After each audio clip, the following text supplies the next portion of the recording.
Microeconomics, chapter number 4, theory of production.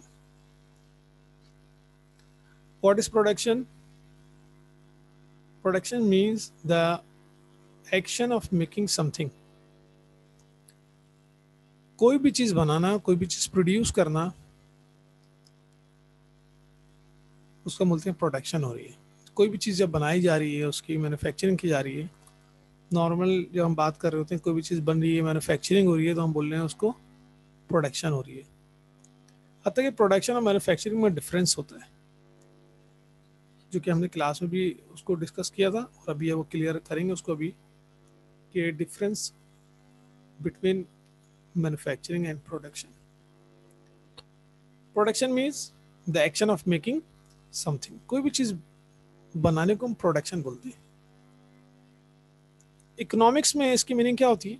Convert the resources of nature to satisfy human wants. जो nature के resources हैं उसको convert कर किया जाता है. प्रोडक्शन में हम क्या करते हैं? हम जो नेचर के जो रिसोर्सेस हैं उसको कन्वर्ट करते हैं. क्यों करते हैं? टू सेटिस्फाई ह्यूमन वांट्स, ताकि जो वांट्स है, ह्यूमन वांट्स है, उसको सेटिस्फाई किया जाए. जैसे कि रिसोर्सेज ऑफ नेचर क्या है? जैसे वुड है, लकड़ी है, फॉरेस्ट है, उधर वुड लकड़ियां हैं यानी दरख्त हैं, उससे हम लेते हैं लकड़ी, देन उससे हम बनाते हैं फर्नीचर जो कि आपके वांट्स को सेटिस्फाई करता है. उससे हम लेते हैं हर्ब्स यानी जड़ी बूटियां लेते हैं, और उससे हम बनाते हैं मेडिसिन, ताकि इंसान की जो वांट्स है उसको सेटिस्फाई किया जाए. Second, convert inputs into output. या फिर हम प्रोडक्शन में क्या कर रहे होते हैं? इनपुट्स को आउटपुट में कन्वर्ट कर रहे होते हैं, जिसमें गुड्स एंड सर्विसेज बोथ दोनों इंक्लूड है. ये क्या है? प्रोडक्शन हो रही है. फिर आप इनपुट को आउटपुट में कन्वर्ट कर रहे हैं, ये ह्यूमन वांट्स को सेटिस्फाई कर रहे हैं, इट्स मीन ये प्रोडक्शन हो रही है. Production means creation of. Production क्या कर रही होती है? प्रोडक्शन जो है क्रिएट कर रही होती है. क्या क्रिएट कर रही होती है? Production means creation of form utility. Form utility means production के जरिए हम किसी भी रॉ मटेरियल को फिनिश गुड्स में कन्वर्ट कर रहे होते हैं, यानी उसकी फॉर्म को चेंज कर रहे होते हैं. यानी हम प्लास्टिक से प्लास्टिक का मटेरियल या चेयर बना रहे होते हैं, मार्कर बना रहे होते हैं, वुड से हम उसकी फर्नीचर बना रहे होते हैं, तो उसमें क्या होता है? फॉर्म चेंज हो जाती है उसकी, हमें फॉर्म यूटिलिटी मिलती है. वुड से हमें डायरेक्ट कोई यूटिलिटी नहीं मिल रही. जब हमने उससे फर्नीचर बना लिया, हम उससे यूटिलिटी गेन कर रहे हैं. प्लास्टिक से हमें डायरेक्ट कोई बाजार यूटिलिटी नहीं है, मगर जब हमने उससे प्लास्टिक की प्रोडक्ट बना ली, प्लेट्स बनाई, आपने चेयर्स बनाई, मार्कर बनाए और दूसरी प्रोडक्ट, तो उससे आपको यूटिलिटी मिल गई. तो प्रोडक्शन में क्या हो रहा है? आप फॉर्म यूटिलिटी क्रिएट कर रहे होते हैं. Second, place utility. Extraction of from earth. आप जमीन से कुछ चीज निकाल रहे होते हैं, यानी अंदर जमीन के ब्लैक गोल्ड है यानी ऑयल है. प्लेस यूटिलिटी, अब उसको जमीन से निकाल रहे हैं और उसके बाद उसको ब्रेक कर रहे हैं. आपने ज़मीन से जो ऑयल निकाला, जिसको हम बोलते हैं क्रूड ऑयल निकाला, उसको फिर आपने ब्रेक किया, उससे आपने बनाई ग्रीस, बनाई kerosene oil, gasoline oil, petrol, diesel, more than 30 product उससे बनती हैं, उससे भी ज़्यादा. प्लेस यूटिलिटी यानी आप ज़मीन से कुछ चीज़ निकाल रहे होते हैं, मगर जब वो ज़मीन के अंदर मौजूद है तो आपके लिए उसकी कोई यूटिलिटी नहीं है. तो प्रोडक्शन से आप क्या कर रहे होते हैं? प्रोडक्शन के जरिए आप उसको प्लेस यूटिलिटी क्रिएट कर रहे होते हैं. Next, time utility. Making them available at time when required. आप प्रोडक्शन के जरिए टाइम यूटिलिटी क्रिएट कर रहे होते हैं. जब आपको किसी चीज की जरूरत होती है वो आप प्रोड्यूस कर लेते हैं। किसी चीज़ का सीजन आ गया, वो चीज़ आपको मार्केट में रिक्वायर्ड है, आपने प्रोड्यूस किया, मार्केट में आपने उसको सेल कर दिया। जब भी आपको उसकी जरूरत पड़ती है आप उसको प्रोड्यूस कर लेते हैं। टाइम यूटिलिटी, पर्सनल यूटिलिटी, जिसमें बोलते हैं प्रोडक्शन जो है पर्सनल यूटिलिटी क्रिएट करती है, यानी पर्सनल स्किल्स आपकी इंप्रूव हो जाती हैं। एक लेबर एक मशीन पे काम कर रही है और उसको टाइम हो गया काम करते करते, उसकी पर्सनल स्किल्स जो हैं वो इंक्रीज हो गई, इंप्रूव हो गई। तो production means creation of utility. अब रॉ मटेरियल को फिनिश गुड्स में कन्वर्ट करके यूटिलिटी दे रही है, वो एक्सट्रैक्शन फ्रॉम अर्थ के जरिए यूटिलिटी दे रही है, वो जब यूटिलिटी दे रही है जब आपको कुछ चीज़ रिक्वायर्ड है उस वक्त वो चीज़ प्रोड्यूस करके यूटिलिटी दे रही है आपको। ये पर्सनल स्किल्स आपकी ग्रूम करके और यूटिलिटी आपको देती है, ये सब प्रोडक्शन के जरिए हो रहा है। Theories of production and its functions. In economics, all the resources means inputs are classified into land, labor, capital, and organization. And it is well admitted facts that the production of any goods is the result of joint efforts of all four factors of production. Economics में हम जितने भी resources होते हैं जिसको हम बोलते हैं इनपुट्स, उसको 4 पार्ट्स में डिवाइड करते हैं: land, labour, capital and organisation. और इसके जरिए से आप कोई भी चीज प्रोड्यूस कर रहे होते हैं, यानी आपकी आउटपुट डिपेंड करती है इन इनपुट फैक्टर्स पर। Land, labour, capital, organisation input factors हैं। इनकी बेस पर आप कोई भी चीज, कोई भी यूनिट प्रोड्यूस कर रहे होते हैं, मैन्युफैक्चर कर रहे होते हैं। इन 4 फैक्टर्स की बेस पर कोई भी चीज बनाई जाती है। इससे हट के आप कोई भी चीज नहीं बना सकते। यानी सबसे पहले लैंड की बात करें, आप जमीन से, जमीन को छोड़ के कोई भी चीज नहीं बना सकते आप। जमीन जरूरी है, लैंड। लेबर होगी तो काम करेगी लेबर। कैपिटल होगा तो हम मशीनरी लगाएंगे, इन्वेस्टमेंट करेंगे। ऑर्गेनाइजेशन यानी ऑर्गेनाइजर जब आप होंगे तो ये सब, इन तीनों चीजों को मैनेज कौन करेगा? ऑर्गेनाइजर ही तो होगा जो लैंड, लेबर, कैपिटल को मैनेज करेगा। यानी आप होंगे तो सब काम होंगे। तो इकोनॉमिक्स में इन 4 फैक्टर्स ऑफ प्रोडक्शन को हम बोलते हैं इनपुट फैक्टर्स, और इसकी बेस पे आप कोई भी चीज़ जो प्रोड्यूस कर रहे होते हैं वो आउटपुट होती है, और इनके बगैर आप एक नीडल भी नहीं प्रोड्यूस कर सकते। What is production process? Process क्या है? The act of transforming the inputs into outputs. ये जो हम इनपुट को आउटपुट में ट्रांसफर कर रहे होते हैं, या उसकी जो फेस चेंज कर रहे होते हैं, या उसकी फॉर्म चेंज कर रहे होते हैं, या उसकी ट्रांसफॉर्मेशन कर रहे होते हैं, that is called production process. और the process of production is carried through transformation of input into output. जब हम इनपुट को आउटपुट में ट्रांसफर कर रहे होते हैं, ये कहलाता है production process.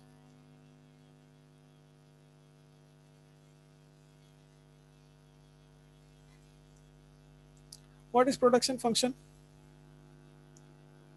Production function show the relation, technical relation between inputs and outputs. Input और आउटपुट का जो टेक्निकल रिलेशनशिप होती है वो कहलाती है आपकी प्रोडक्शन फंक्शन। जैसे कि लिखा हुआ है, production is the function of inputs. Production means output. Q means quantity of output. ये क्या है? ये फंक्शन है इनपुट का। Input increase, output increase. Input decrease, output decrease होगी। यानी जो आउटपुट है ये डिपेंड करती है इनपुट पर। ठीक, तो production is a function of input. Mathematically, such a basic relationship between inputs and outputs may be expressed as quantity of production Q is a function of L labor, K capital, N land, M raw material, T time and space. इनकी base पर आप कोई भी चीज़ manufacture कर रहे होते हैं. Land हम डिस्कस कर चुके हैं. K for capital, C for capital नहीं होता, इकोनॉमिक्स में सी फॉर कंजम्पशन होता है. ठीक है, जब भी सी का मतलब इकोनॉमिक्स में यानी एक रजिस्टर्ड वर्ड है कंजम्पशन. कैपिटल के लिए क्या यूज करेंगे? की. Land capital, sorry labour capital, land raw material. Raw material की बेस पे आप कोई भी चीज़ प्रोड्यूस कर रहे होते हैं. एंड टाइम एंड स्पेस का मतलब है जितना आप कोई भी चीज़ बनाएंगे तो उसमें आपका टाइम कंज्यूम होगा, यानी इतने आवर्स जो मशीन चलेगी तो उसकी बेस पे मैन्युफैक्चरिंग होगी. तो ये सब क्या कहलाते हैं? Input factors. उन 4 के अलावा है, लैंड लेबर कैपिटल ऑर्गेनाइजेशन के अलावा रॉ मटेरियल है, टाइम एंड स्पेस है, फिर वो टेक्नोलॉजी भी आ सकती है उसके अंदर. वो लैंड लेबर कैपिटल ऑर्गेनाइजेशन तो मिनिमम 4 है. ठीक है, तो ये क्या मैथमेटिकली अगर हम देखें तो रिलेशनशिप जो है प्रोडक्शन की यानी आउटपुट की, वो है ये इनपुट्स हैं सब. Forms of production functions. हमारे पास 2 टाइप्स होती हैं, 2 फॉर्म होती हैं प्रोडक्शन फंक्शन की. एक होता है शॉर्ट रन, एक होता है लॉन्ग रन. शॉर्ट रन में हमारे पास जो प्रोडक्शन फंक्शन है उसमें 2 इनपुट्स आते हैं. एक है लैंड, सॉरी लेबर और कैपिटल. ये हमने क्लास में भी डिस्कस किया था कि लेबर और कैपिटल ये दोनों आप शॉर्ट टाइम पीरियड में चेंज कर सकते हैं. यानी अगर आपके पास टाइम पीरियड कम है, 1 ईयर का टाइम पीरियड है, तो आप 1 ईयर में आप लेबर और कैपिटल को वेरी कर सकते हैं, चेंज कर सकते हैं. मगर आप बाकी जो अदर फैक्टर्स हैं उनको चेंज नहीं कर सकते, इसलिए कि टाइम पीरियड बहुत कम है आपके पास. तो शॉर्ट रन में फंक्शन क्या बनेगा?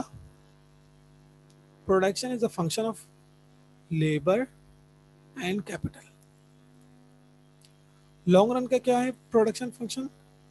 Quantity is a function of labour, capital, land, raw material, time and space. यानी तमाम फैक्टर्स वेरी हो सकते हैं. लॉन्ग रन में ये तमाम फैक्टर्स इनपुट फैक्टर्स होते हैं, यानी इनको आप चेंज कर सकते हैं, उसकी बेस से प्रोडक्शन कर लेंगे आप. मगर शॉर्ट रन में सिर्फ आप लेबर और कैपिटल को वेरी कर सकते हैं, इसलिए कि शॉर्ट रन में आप अदर फैक्टर्स को वेरी नहीं कर सकते, चेंज नहीं कर सकते. अगर आपने एक जगह एक प्लांट भी लगाना है तो आपको लैंड परचेज करनी होगी, फिर उसके बाद उधर उसकी कंस्ट्रक्शन होगी, फिर वहाँ पर जो इक्विपमेंट आएगा, फिर प्लांट आएगा, फिर मैन्युफैक्चरिंग स्टार्ट होगी, तो टाइम लग जाता है उसमें. ठीक है, तो उसकी वजह से शॉर्ट रन में आप लेबर और कैपिटल वेरी कर सकते हैं, लॉन्ग रन में आप तमाम फैक्टर्स ऑफ प्रोडक्शन को चेंज कर सकते हैं. This production function says that a firm can produce 1 unit of output for every unit of labor, capital, land, raw material and time and space. यानी production function क्या बता रहा है आपको कि एक फर्म एक यूनिट को प्रोड्यूस करने के लिए उनको इन 4 इन लेबर, कैपिटल, लैंड, ऑर्गेनाइजेशन के अलावा raw material and time and space, ये तमाम फैक्टर्स रिक्वायर्ड हैं, ये तमाम इनपुट फैक्टर्स रिक्वायर्ड हैं. इसकी बेस पर एक यूनिट बनेगी और जितने यूनिट भी आपको बनाने, यानी एक यूनिट के लिए भी आपको ये तमाम फैक्टर्स रिक्वायर्ड है. ठीक है, तो फॉर्म ऑफ प्रोडक्शन फंक्शन. ये हमने क्लास में डिस्कस किया था, मैन्युफैक्चरिंग और प्रोडक्शन में क्या डिफरेंस होता है। बस इसको आप इस तरह समझ लें, मैन्युफैक्चरिंग का मतलब होता है जब आप मैन्युफैक्चरिंग करेंगे तो आपको मशीन चाहिए, आपको रॉ मटेरियल चाहिए, लेबर होने चाहिए। यानी आप रॉ मटेरियल को कन्वर्ट करेंगे फिनिश गुड्स में तो आपको मशीन रिक्वायर्ड होगी, आपको लेबर रिक्वायर्ड होगी। ठीक है, आपको केमिकल्स चाहिए, टूल्स हैं, रॉ मटेरियल हैं, मशीन्स हैं। ये तमाम चीज़ों की बेस पर, तमाम इनपुट्स की बेस पर जब आप कुछ बना रहे हैं उसको बोलते हैं मैन्युफैक्चरिंग हो रही है यहाँ पर। क्या कहलाता है वो? That is called manufacturing. ये मैन्युफैक्चर्ड। प्रोडक्शन क्या है? प्रोडक्शन का मतलब ये होता है कोई भी चीज़ आप बना रहे हैं, क्यों बना रहे हैं? For consumption by combining various resources. जब हम वेरियस रिसोर्सेज को कंबाइन करके कोई भी चीज़ मैन्युफैक्चर्ड कर रहे होते हैं, बना रहे होते हैं, वो कहलाता है प्रोडक्शन। मेन डिफरेंस क्या है कि मैन्युफैक्चरिंग में आपको मशीन और उसका पूरा प्रोसेस, उसका रॉ मटेरियल, ये सब चीज़ चाहिए, ये मैन्युफैक्चरिंग है। मगर प्रोडक्शन में आपको मशीन की और तमाम चीज़ों की ज़रूरत नहीं होती। जैसे कि मैं अभी आपके सामने क्या कर रहा हूँ, मैं इस वक्त सर्विस प्रोड्यूस कर रहा हूँ। ठीक है, क्लास में मैं आपके सामने सर्विस प्रोड्यूस कर रहा हूँ।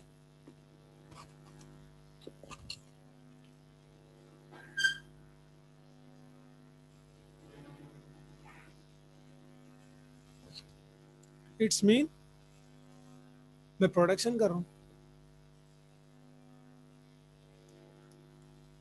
मैन्युफैक्चरिंग में मशीन और मैन दोनों कंपलसरी हैं। लेबर होगी और मशीन होगी तो मैन्युफैक्चरिंग होगी, इसके बगैर मैन्युफैक्चरिंग नहीं हो सकती। मगर प्रोडक्शन में मैन यानी आदमी काफ़ी है, मतलब जैसे मैं काफ़ी हूँ बस। मैं आप क्लास में मौजूद हूँ और आपको लेक्चर दे रहा हूँ, यानी सर्विस प्रोड्यूस कर रहा हूँ। मुझे किसी मशीन की, रॉ मटेरियल की ज़रूरत नहीं है। इसी बेस पर जो मैन्युफैक्चरिंग है वो टेंजिबल होती है, मगर प्रोडक्शन क्या होगी? वो टेंजिबल इंटेंजिबल कुछ भी हो सकती है। मैन्युफैक्चरिंग में जस्ट आप गुड्स प्रोड्यूस कर रहे होते हैं, प्रोडक्शन में गुड्स सर्विसेज दोनों हो सकती है।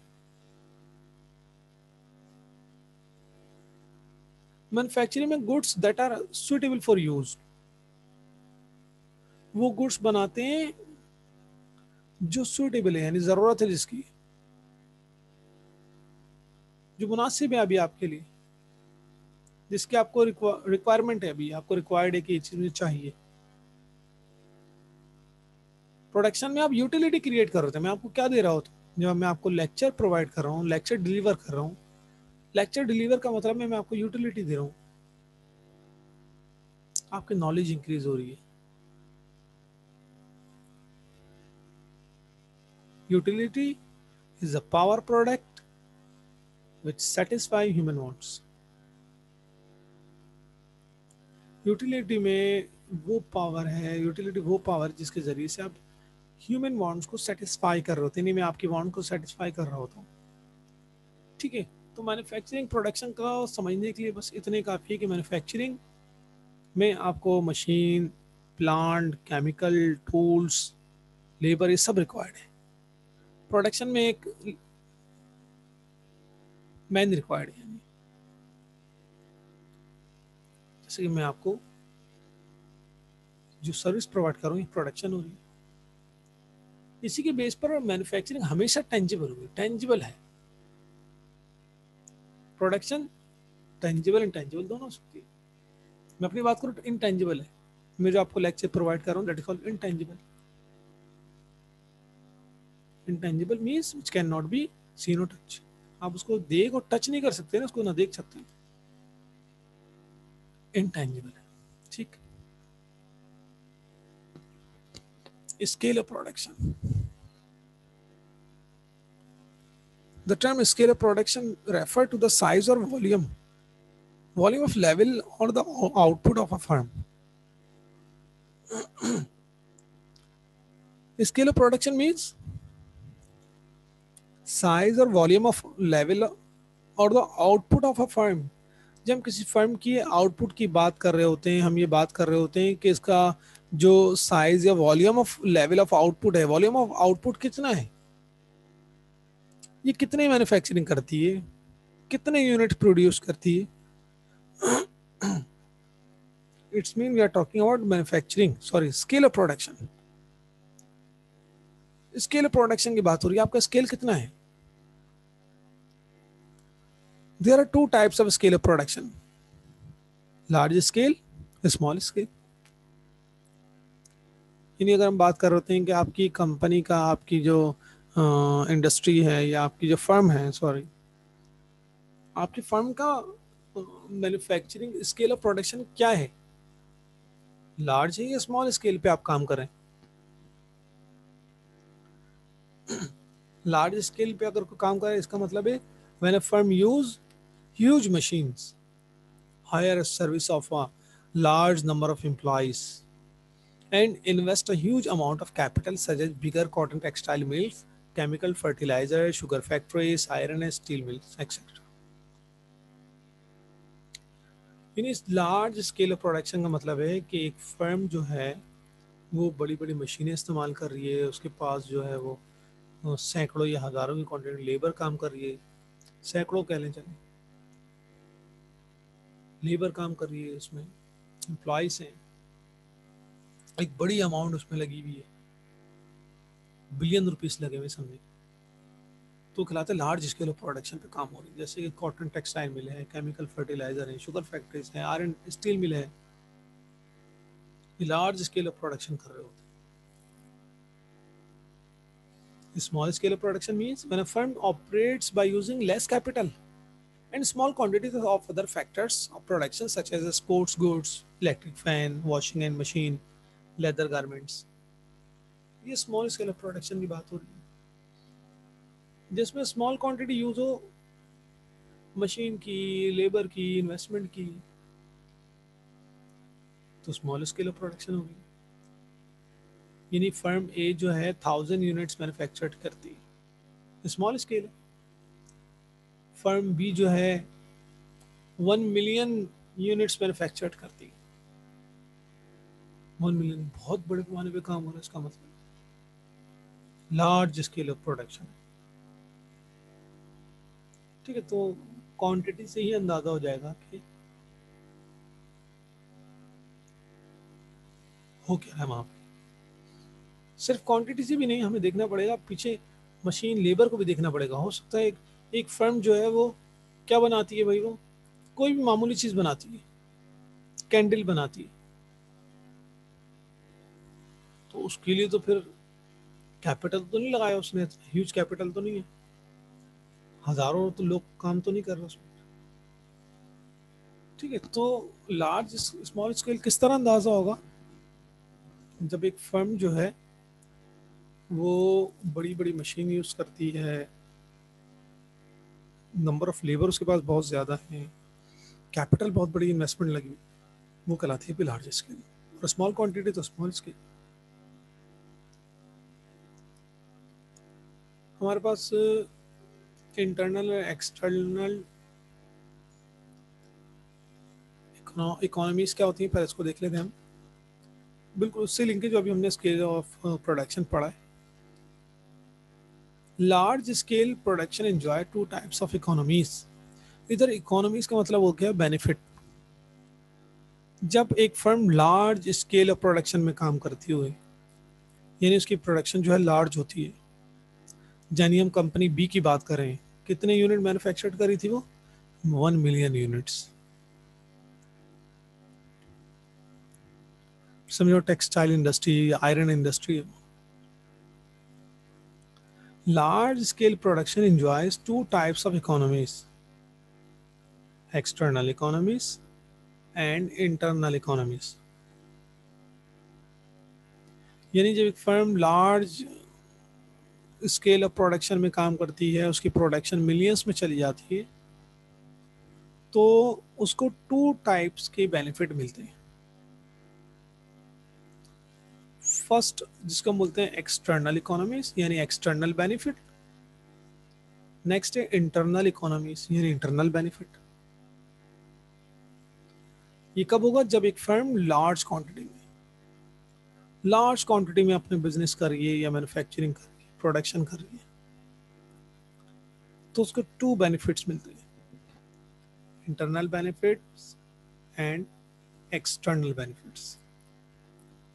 These economies help the firm in lowering the cost of production and increasing its productive efficiency. In economies की बेस पर जब एक firm large scale of production कर रही है तो इन इकोनॉमीज की बेस पर फर्म जो है अपनी कॉस्ट को कम कर रही होती है। जैसे जैसे नंबर ऑफ यूनिट आपके इंक्रीज होंगे वैसे वैसे आपकी जो कॉस्ट है वो डिक्रीज हो जाएगी, और जब आप लार्ज स्केल ऑफ प्रोडक्शन में काम कर रहे हैं तो आपकी प्रोडक्टिव एफिशिएंसी भी इंक्रीज हो जाएगी। प्रोडक्टिव एफिशिएंसी यानी प्रोडक्शन करने की जो सलाहियत है वो बढ़ जाएगी, माहिर हो जाएंगे आप उस चीज में। ठीक है, तो लार्ज स्केल के नतीजे में आपको दो बेनिफिट हैं। पहला एक्सटर्नल इकोनॉमीज, वो हम डिस्कस करेंगे। फिर इंटरनल इकोनॉमीज यानी आपको एक्सटर्नल बेनिफिट कुछ मिलते हैं, कुछ इंटरनल बेनिफिट मिलते हैं जब आप लार्ज स्केल ऑफ प्रोडक्शन में काम कर रहे होते हैं। उसकी बेस पर आपकी कॉस्ट जो है वो डिक्रीज हो जाती है और आपकी जो प्रोडक्टिव एफिशिएंसी है वो इंक्रीज हो जाती है। वो बेनिफिट्स क्या होते हैं? Internal economies. Internal economies are in fact those advantages or the benefits occur to a firm itself when it's enlarge its scale of production or expands its volume of output. जब एक firm अपनी production को increase करती है तो उसकी base पर उसकी जो प्रोडक्शन है, जब उसको वॉल्यूम इंक्रीज हो जाता है उसकी बेस पे जिसको बेनिफिट्स मिल रहे होते हैं वो कहलाते हैं इंटरनल इकोनॉमीज।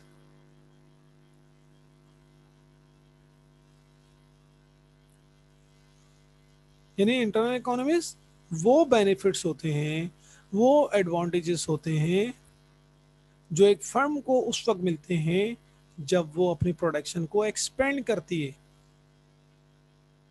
अपनी प्रोडक्शन को एक्सपेंड करने की बेस पर जो उसको आउटपुट मिल रहा होता है वो कहलाता है आपका इंटरनल इकोनॉमीज। इंटरनली जो बेनिफिट मिल रहे होते हैं वो कहलाती है इंटरनल इकोनॉमीज। यानी एक फर्म अपनी प्रोडक्शन इंक्रीज करती है, उसकी बेस पर जो उसको इंटरनल बेनिफिट मिलते हैं वो कहलाती है इंटरनल इकोनॉमीज। कौन कौन से होते हैं वो? टेक्निकल इकोनॉमीज, यानी जब एक फर्म अपनी प्रोडक्शन इंक्रीज करेगी तो उसकी टेक्निकल स्किल्स इंप्रूव हो जाएगी। मैनेजरल इकोनॉमीज, जब एक फर्म अपनी प्रोडक्शन को इंक्रीज करेगी तो उसकी मैनेजरल स्किल्स बढ़ जाएंगी। यानी जब एक फर्म जो है 1000 यूनिट्स मैन्युफैक्चर कर रही है और एक फर्म मिलियन यूनिट्स मैन्युफैक्चर कर रही है तो दोनों की मैनेजरल स्किल्स तो इंप्रूव हो, अलग अलग है। मैनेजरल स्किल्स यानी जब एक 1 मिलियन यूनिट्स मैन्युफैक्चर कर रही है तो एक उसके पास मैनेजरल स्किल्स किस तरह इंप्रूव होगी?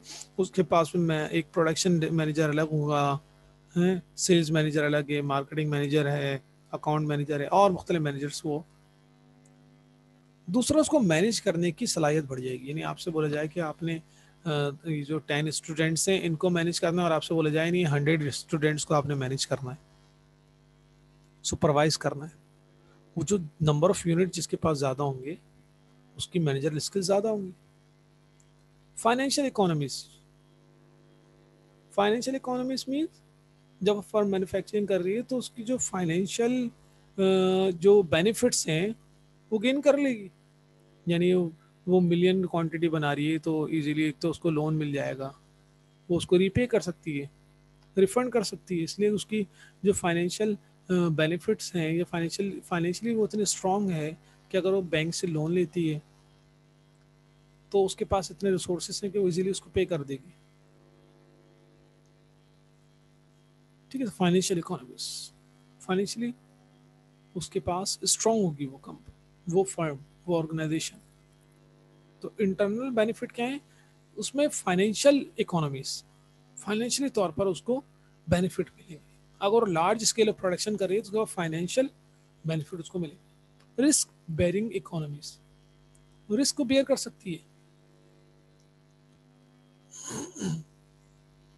यानी खतरा ज्यादा बर्दाश्त कर सकती है। यानी जब मिलियन में मैन्युफैक्चरिंग हो रही है तो उसका बिजनेस भी इतना लार्ज होगा, इतना बड़ा बिजनेस होगा कि फिर उसको उसको मैनेज करना पड़ेगा उसको। जितना बड़ा आपका बिजनेस, जितनी आपकी इन्वेस्टमेंट, उतना रिस्क ज्यादा है। जब बहुत बड़े पैमाने पे काम करेंगे तो उसमें खतरा ज्यादा है, रिस्क ज्यादा है। उसको जब आप मैनेज करेंगे तो उसको जो उससे जो आपको फायदे मिलेंगे, उससे जो आपको बेनिफिट मिलेंगे वो कहलाते हैं रिस्क बेरिंग इकोनॉमीज।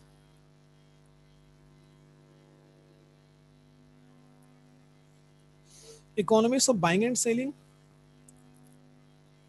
जब आप इतने लार्ज क्वांटिटी में बाय और सेल करेंगे उसकी बेस पर आपको जो बेनिफिट मिलेंगे, आपको पता चल गया कि बाइंग कहाँ से करनी है, कैसे करनी है, और सेलिंग किधर और किस तरह से, सेल्स किस तरह करते हैं, हाउ टू कन्विंस कस्टमर्स, किस तरह से इनको कन्विंस करें कि इनको हम ये अपनी प्रोडक्ट सेल कर सकते हैं। इसका मतलब आप जब इतनी लार्ज क्वांटिटी में मैन्युफैक्चरिंग कर रहे हैं तो उसको सेल भी कर रहे हैं आप, तो आपको इसका मतलब है उसकी बेनिफिट में है आपके पास ये। Economics of efficient use of capital equipment, आप अपने इक्विपमेंट को कैपिटल, अपने इक्विपमेंट को क्या कहते हैं, एफिशिएंट और मैक्सिमम यूटिलाइजेशन करें। इट्स मीन जब आप मिलियंस में बना रहे हैं इसका मतलब है आप अपने तमाम रिसोर्सेज को मैक्सिमम यूटिलाइजेशन कर रहे हैं। Economics of research and experiments, जब आप लार्ज स्केल ऑफ मैन्युफैक्चरिंग कर रहे हैं इसका मतलब है आपकी रिसर्च और एक्सपेरिमेंट्स भी बहुत ज्यादा होगा। Economics of advertisement and salesmanship, जब लार्ज स्केल ऑफ मैन्युफैक्चरिंग कर रहे हैं तो आपकी एडवर्टाइजमेंट भी होगी और उसकी बेस पर आप सेल्समैन हैं, यानी सेल्स कर रहे हैं आप, आपकी सेल्स भी ज्यादा होगी। यानी एक फर्म, क्या डिस्कस किया हमने, एक फर्म जब अपनी इस प्रोडक्शन को इंक्रीज करती है उसकी बेस पर जो उसको इंटरनल बेनिफिट्स मिलते हैं वो कहलाते हैं आपके इंटरनल इकोनॉमीज।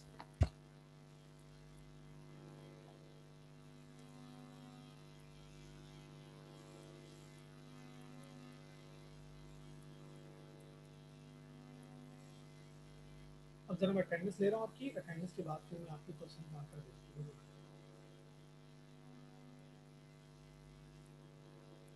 और ये मीटिंग अब एंड हो जाएगी, ठीक है।